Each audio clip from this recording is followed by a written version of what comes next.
જીવન પાથેમાં ચાલો આપણે આપણા જીવન તરફ એક દ્રષ્ટિ કરી. આપણા કર્મો. વાત એમ છે કે કર્મ કરતા પહેલા 100 વાર વિચાર કરો કે પરિણામ તો ભોગવવું જ પડશે.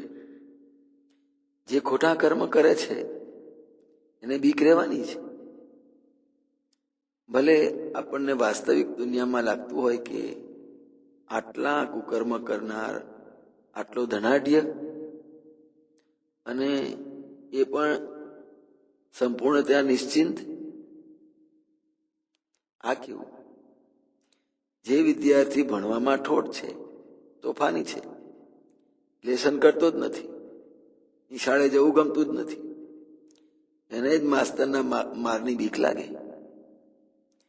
જે ભણવામાં પ્રમાદ ક્યારેય આળસ ક્યારેય કરતો નથી, રોજનું લેસન કરે, સમયસર શાળાએ જાય, એની વર્તણૂક વિનય હોય, તેને શિક્ષકનો પ્રેમ મળતો હોય, ઇનામ મળતો હોય, એ બધું જ એવું જ દુષ્કર્મ કરનાર પણ મૃત્યુ વેળા ગભરાતો હોય છે. કારણ એની નજર સમક્ષ એને એના કુકર્મોની ફિલ્મ પટ્ટી દેખાતી હોય છે, ફરતી દેખાતી હોય છે.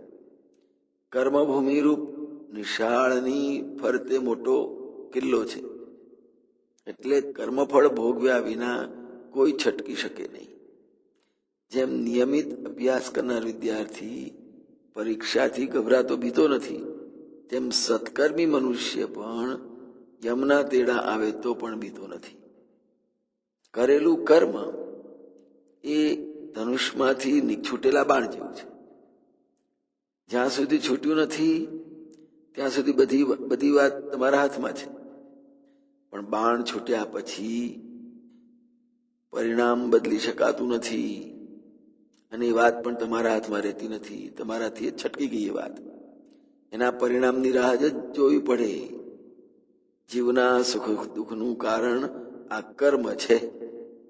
જેવું કર્મ કરીશું એવું ફળ. કર્મ છૂટી ગયા પછી એ પ્રકારનું કર્મ આપણે જ ભોગવવું પડશે. જય મહારાજ.